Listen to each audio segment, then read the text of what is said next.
د ملت پاله ګوند قومي وطن پارټۍ مشر او پښتون سیاستوال آفتاب احمد خان شیرپو ویلي دي چې په خیوات کې هر یو د ضرورت سیز ګران شوی ولې د پښتنو وینه اوس هم ارزانه ده او دوی به هیڅ کله د پښتون قام نور وینه باید ته پرېنږدي دا خبرې خوي د حیات محمد خان شیرپو د تسلوختم تلین په مخال یوې لوی جلسې ته کړې دي د پرورې په 14 نیټه د خدای بخلي حیات محمد خان شیرپو د تسلوختم تلین په مخال د ملت پاله ګوند قومي وطن پارټۍ مشر آفتاب احمد خان شیرپو یوې لوی جلسې ته وویل چې پښتانه امن ته ضرورت لري او باید چې ریاست ته ترهګرۍ په ضد جوړه شوې قومي تګلاره باندې د پکلکه عمل وکړي. وارمي پبلک سکول واقع شوی وه د موږ ټول رايوځای شوي وو نن بیا د هغې وخت دی د نیشنل ایکشن پلان چې کوم جوړ شو په هغې باندې عمل درآمد پکار دی او چې څوک په دې باندې عمل درآمد نه کوي په دې کې کوم کوتاهي نو دا وخت دی چې راغله چې څوک په دې کې کمزورتیا ښیي د هغې خلاف اقدامات اخیستل پکار دي چې دې قوم ته پته ولګي چې او زمونږ یو اخیستی یو حیثیت شته دې پښتنو ته پته ولګي چې زمونږ یو حیثیت شته. عمران خان حکومت په عیني طریقې سره په قانوني طریقې سره بدل شوی دی دا څه سازش سره بدل شوی نه دی. کله کاغذ وښودی چې امریکې زما خلاف سازش کړی دی اوس یې پرون وویل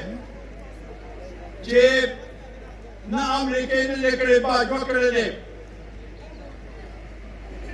مخکې وی چې دا امپورټډ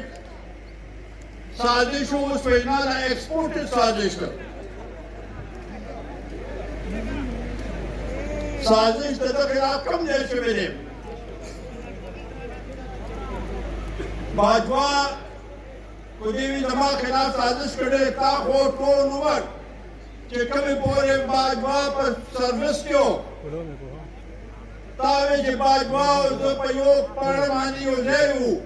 په دې مهال د قومي وطن پارټۍ په زرګونو شمیره کې پلویانو سره نور ګڼ شمېر د ګوند مشران نارینه او زنانه راغلي وي. د ګوند صوبایي صدر سکندر حیات محمد خان شیرپو شهید ته د عقیدت پرزونې وړاندې کړې او ویې ویل چې هغه د قام لپاره قرباني ورکړې او دغه رنګ به خپل سیاسي خسې دوامدارې ساتو.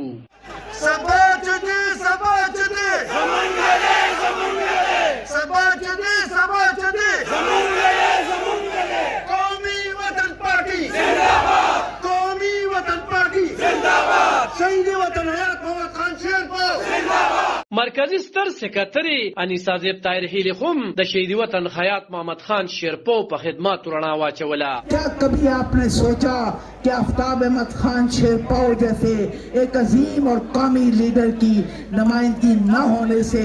آپ کی یہ پوزیشن کتنی خراب ہوئی ہے. آج ہم سمجھتے ہیں کہ اس خطے کو اس صوبے کو اور اس طرح پورے ملک پہ جہاں جہاں پہ شہید حیات محمد خان شیرپو کے